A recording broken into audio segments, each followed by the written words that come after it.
is going to be quite the bingo card. 916-339-1140, taking up to 2 p.m. And Sean Cunningham, who always is up to date on the Kings info. Sean of KCRA, thank you so much for joining us, man. How you doing? What's up, Allen? How are you guys doing today? Good. Cannot complain, Sean, and we really appreciate you taking the time. I wanted to start here because I know that you're always running around doing stuff, and you got state playoffs for football. There's a lot going on. Obviously, the Kings, Sac State. We might have some time for that as well. How much have you heard as far as, we'll call it, the Kings drama saga this week with Sam Amick on the FanDuel show, and then Sam and Dave and Carmichael Dave kind of saying, hey, there isn't a disconnect, and then Scott Perry on the show today, on yesterday's show with the Drive guys, and then Sam Amick on today's show talking about it. How up to date are you on that, and what are your thoughts on what all happened?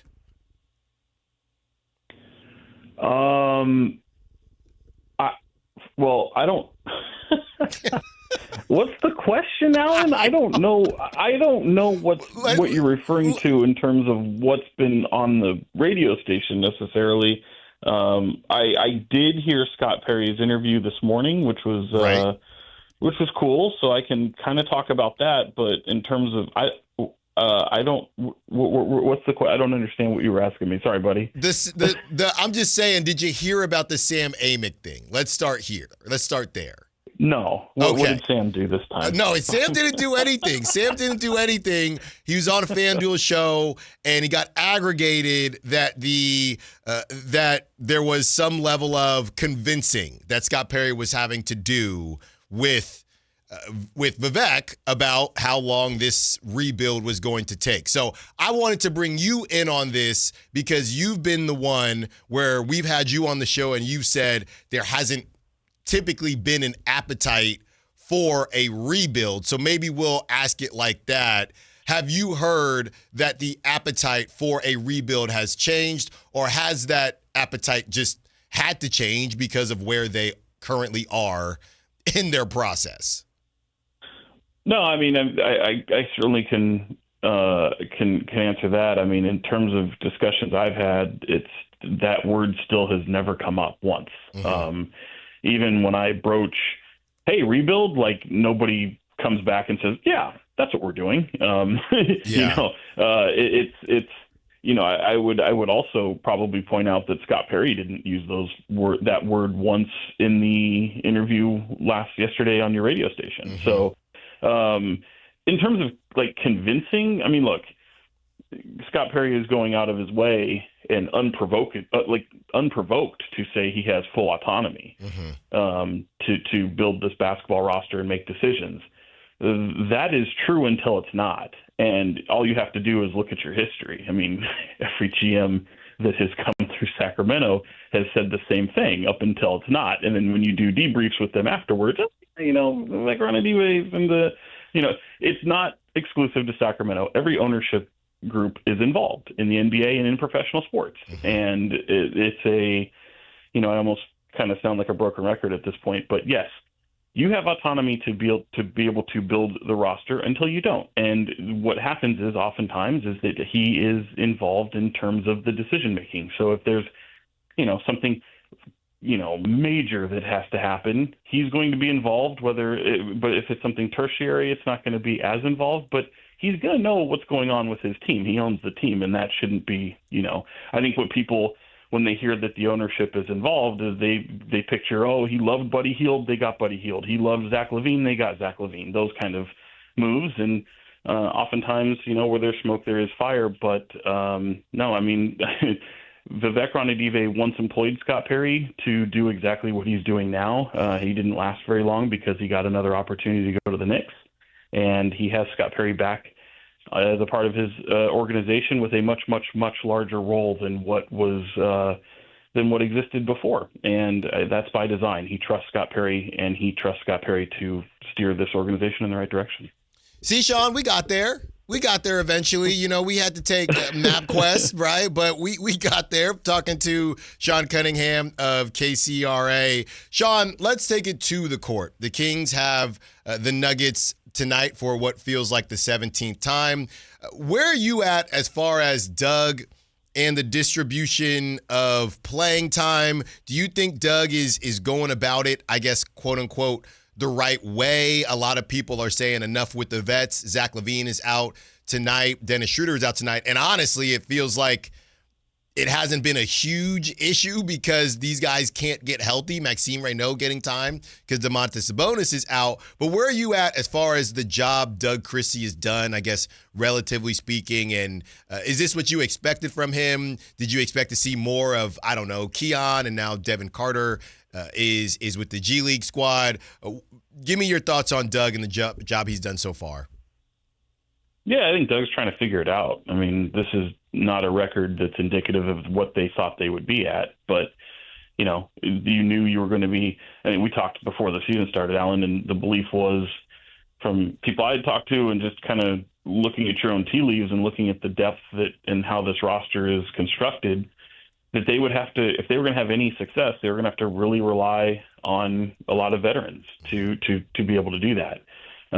Clearly, I don't know that a factory reset has been pushed with this team. I mean, I think Doug Christie's just trying to figure it out from one night to the next, get to know his roster, get to know various lineups, what five play well with other fives, and kind of tinker.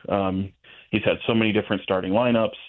He's, I think the notion that, hey, play the young guys. This team doesn't have a lot of young guys. Right. So it's like you can't roster a starting five that has five dudes that are going to have any, sort of success. And so, where other teams, might have a Cooper Flag or a high lottery pick, you have, Nate Clifford, who was a low first round pick that no disrespect to him. I mean, he's hopefully going to turn into a very, very nice player for this organization. And you have a budding second round pick in Maxime Reynaud, and, Keon Ellis is still young, and I don't even want to call Keegan Murray young, but certainly he's part of the future going forward. So with the extension, I mean, there's not like, Devin Carter is still a question mark because obviously his inability to be able to play point guard, and he's in the logjam that Scott Perry and Doug Christie refer to with the depth on this team and how it's constructed. So there's a lot of frustrations. I get it, especially when the team's not doing well and you have some guys that you might have some question marks and you might want to see a little bit more, but you're not even, 25 games into the season. So there's still a long stretch to go. And not to say that they are going to or have the ability to turn around, even though some of these players do think that they can turn their fortunes around. I've kind of said a lot of it that kind of falls into the lap of Scott Perry to kind of save them from themselves. And this thing's spiraling, and Doug Christie realizes that, ultimately it's a wins and losses type of business. And if, he wants to remain employed by the Sacramento Kings, he has to find wins and find success. And, the notion that, that he's going to be absolved of any blame may not be necessarily realistic at the end of the season. So he's got to be able to find and search and claw, and he's got veterans on this team that, not most of them haven't experienced a great deal of winning, but certainly they're on this team and they do give them the best chance of doing so. So, it's a tough one for Doug. I really feel for him because navigating his team and finding solutions that also, let's face it, his future is kind of in the balance as well. So, it's his call. He's got the roster. He gets to do the minutes. But I would argue, my own personal view of it, playing the veterans is fine. You go and do that. But even if they were 10 games above 500, I don't know that playing the likes of DeMar DeRozan and Russell Westbrook 40 minutes or even above 32 minutes a game is good for their success this season, for the player or even for the team. So somehow he's got to be able to manage those minutes because I don't think that's going to do either one of them any favors. Sean Cunningham of KCRA. Sean, you talked about the present, and we've talked about the future a little bit. We had a conversation that we stumbled upon yesterday, and it was kind of in comparison to Trae Young, right? How Trae Young was drafted to kind of be the guy, and now you have Jalen Johnson, who he's 23 years old, and Trae Young is now 27. So the Hawks are in an interesting spot where it's kind of not your team anymore. And it got me thinking, Sean, about Keegan Murray and how everything that we've heard is that Keegan Murray is going to be a part of this future, and obviously the Kings just gave him the extension. But when you look at the timelines of all this, like you said, Keegan is a younger player on the Kings, but he's not necessarily young. And what we stumbled upon was a world where Keegan might be this guy that's in a kind of Cam Johnson situation, Mikal Bridges situation, where he's getting opportunities to kind of grow himself and showcase himself. But if the Kings are doing this through the draft and drafting 18 and 20-year-old players, isn't there a world where Keegan could find himself in a Trae Young situation, and as this thing kind of flips over, they could look at him and say, all right, cool. And, of course, Keegan could take that leap and be, one of the dudes in the league, but they could also look at him and say, all right, we've done pretty well. It's been a couple years now. We have a couple draft picks.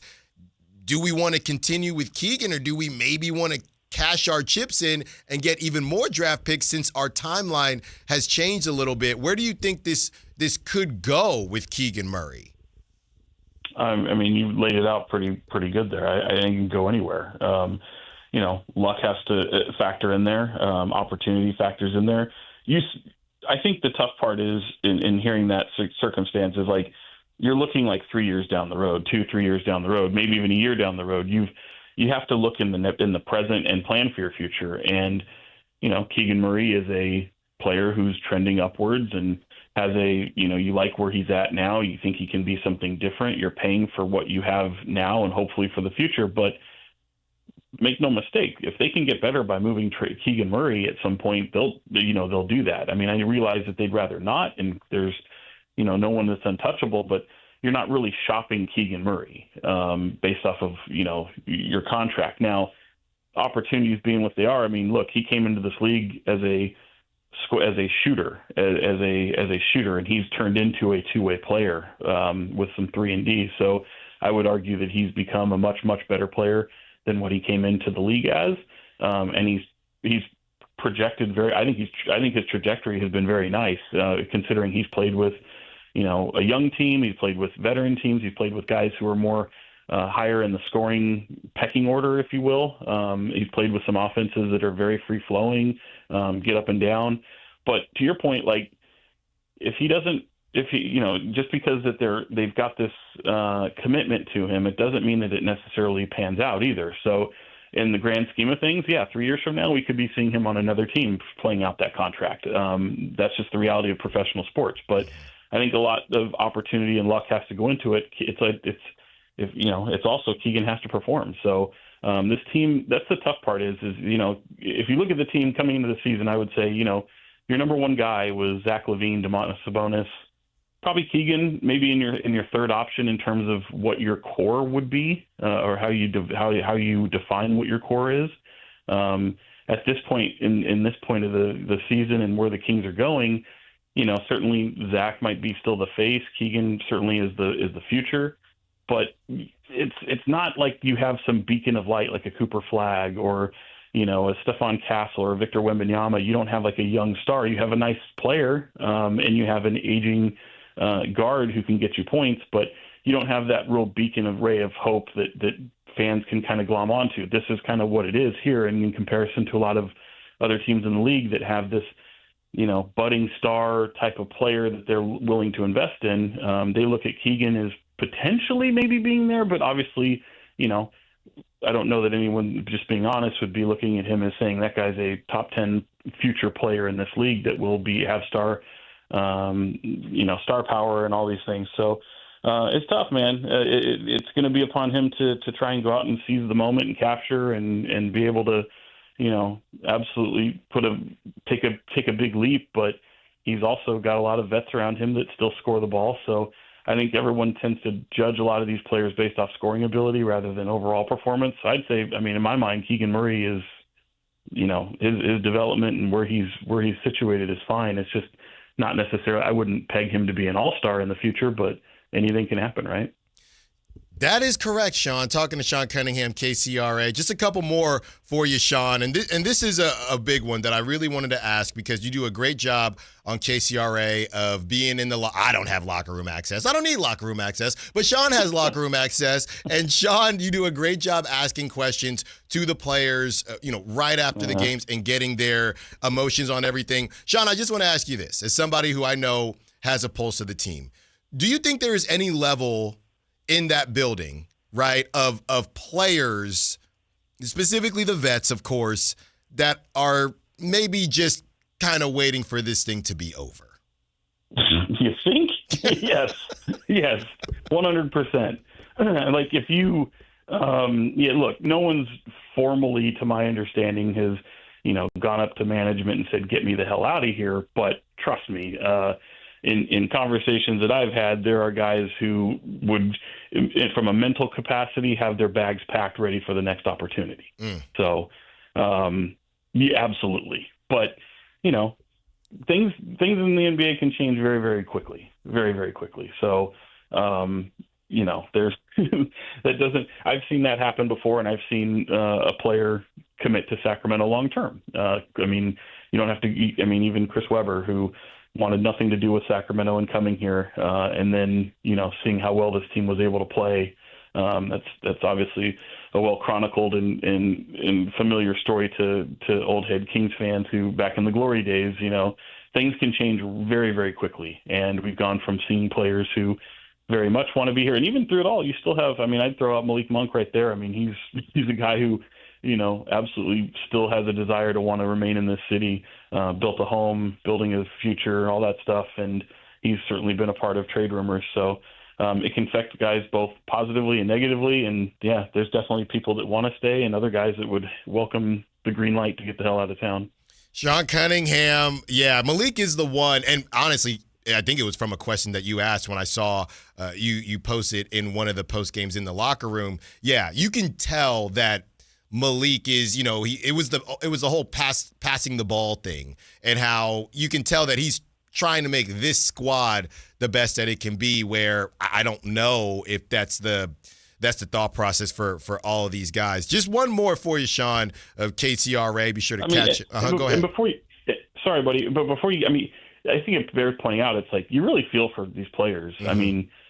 I can't help but feel, maybe there's a cynical fan out there that, to hell with all these guys, blah, blah, blah, get them out of here, tanks, do all this stuff.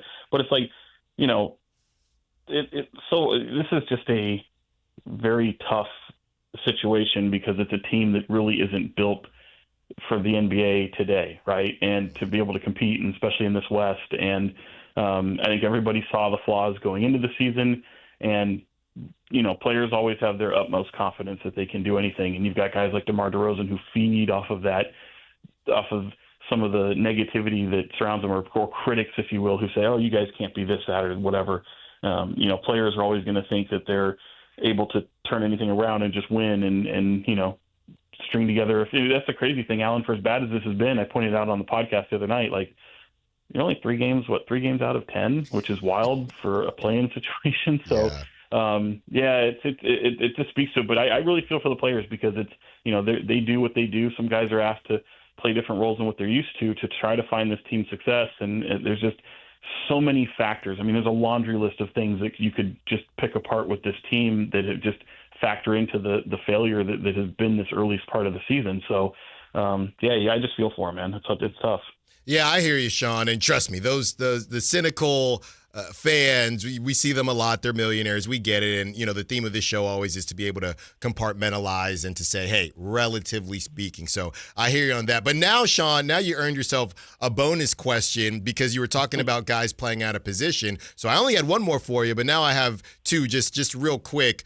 How important do you think it is, because we had Keegan Murray's Pops on the show, and we're going to do it again very, very soon. How important do you think it is for Keegan to get back to being a 3 instead of a 4. Do you think that is a big deal within the organization? Do you think they don't see it as that important and he can just flip-flop and do both? Obviously, Precious Achiuwa has been really good for, the Kings have two of the best value deals in the NBA, by the way. But what do you think the importance is in that building when we talk about Keegan taking that leap, and when you mention maybe playing out of position, what do you think that importance is to get Keegan back to a 3? I think it depends on who you talk to, but I would say more times than not, especially with someone like Doug, I think they would like to play him at the 3 almost exclusively. But this team is built in a certain way where, he had Nick Clifford playing power forward at one point. That's not advantageous, I think, for anybody. So, I think it's just it's gonna be tough, man. It's positionless basketball at the end of the day. I think that's the way they try to look at things, and with the way they are completely undersized when they go up against the majority of teams in this league. This year, maybe you see it toward the end of the year, but I think Keegan just has to play bigger more times than not. So. But I do believe there's a desire to want to see him at the 3, but you've got to be able to piece the right pieces around him, the right personnel around him to be able to do that. And I just don't think they've been able to yet. Since Domantas Sabonis has been in Sacramento, he's never had a rim protecting 4 who can stretch the floor.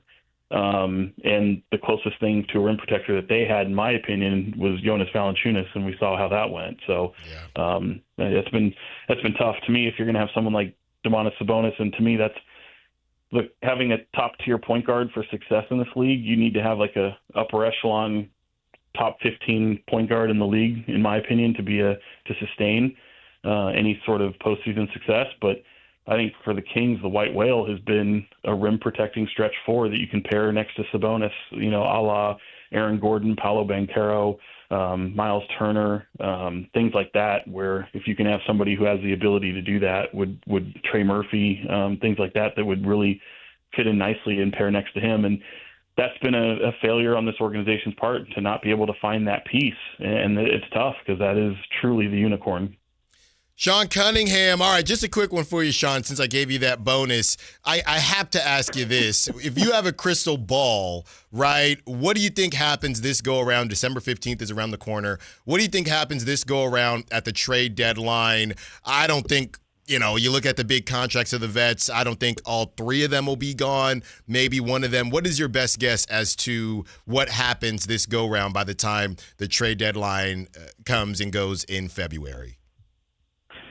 Yeah, I'm interested to see it because, I don't, right now sitting here in December before the 15th, it doesn't feel like there's much of a market for this team to improve, especially necessarily for this year, but at least for some of the guys that you'd probably want to trade, some of these larger contracts and things of that nature. So I'm interested to see, like I mentioned, things can change very, very quickly. So I think there might be a little bit of a staring contest and kind of see what happens with, Giannis Antetokounmpo in Milwaukee, Ja Morant, some people that have been obviously big ticket items that are rumored to be out there. Personally, I don't think either one of them get moved. I think Milwaukee probably should move Giannis because, he's only got another year left before he can opt out after this season, and Milwaukee should try and get something. And they're actually, in my opinion, much better built to actually pull off a rebuild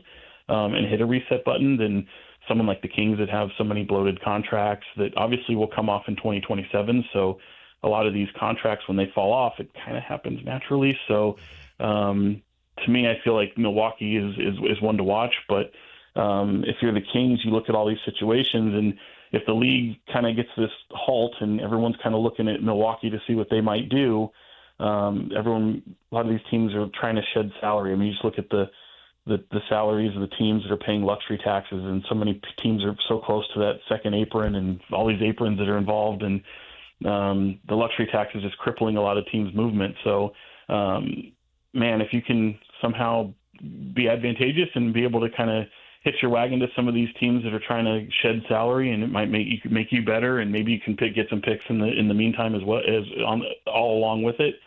I think that would go a long way for trying to reshuffle the deck here and see what you can come out with. But I think a lot of teams are going to be looking to do the same. So, it's going to be interesting. I don't know what the market's like, but I'll be curious to see what we're looking like a little bit closer to Christmas. I mean, you've got, just for fans who may not know, you've got the NBA Cup coming up, and I know, Kings aren't a part of that, but that's a great opportunity for a lot of executives around the league to get together. Then you've got the Winter Showcase for the G League. That's where all the GMs around all the executives from basketball get together, and it's almost like their winter meetings for baseball. So a lot of deals kind of get talked about and kind of begin there. Some have already begun, obviously, but that's definitely an event that is circled on the calendar for the Sacramento Kings to be able to hopefully meet with some movers and shakers and see what you can come away with, and at least know the value of some of the players on your team. Sean Cunningham, thank you so much, Sean. Always a pleasure. I owe you a text message. I know we're gonna kick it next week, so we will have some fun. But Sean, we appreciate you taking the time as always, man. We'll talk to you soon. Sounds good, man. Did you get your Bottle Rock tickets this morning? I had to wake up secure. So I didn't even see the lineup. You know what? I got to check this. You don't need to. Okay. You don't need to. That's the fun. Have you ever seen a lineup at Bottle Rock you didn't like? You have Napa. You've got great weather, Memorial Day weekend. That's the selling point. The music's secondary. All right, fair enough. And a little bit of cornhole. That's always a good time. Sean Cunningham, KCRA 3. Be sure to check him out. One of the best follows for Kings Twitter. Sean, we'll talk to you soon, man. You got it, guys. Take care. All right, let's react to everything Sean had to say on the other side. Allen Stiles, Sactown Sports. This Sponsor the Clock is brought to you by Light the World Giving Machine. At El Grove Honda, our recipe for happy holidays is to think happy Honda days. There's no better time to visit El Grove Honda than our 2025 Accord, Pilot, and Ridgeline clearance sale in the El Grove Auto Mall, Highway 99 at El Grove Boulevard, or elgrovehonda.com. I gotta get an Elk Grove Honda. Hey, it's Carmichael Dave, and Timber Creek Golf Course want to let you know is your official holiday golf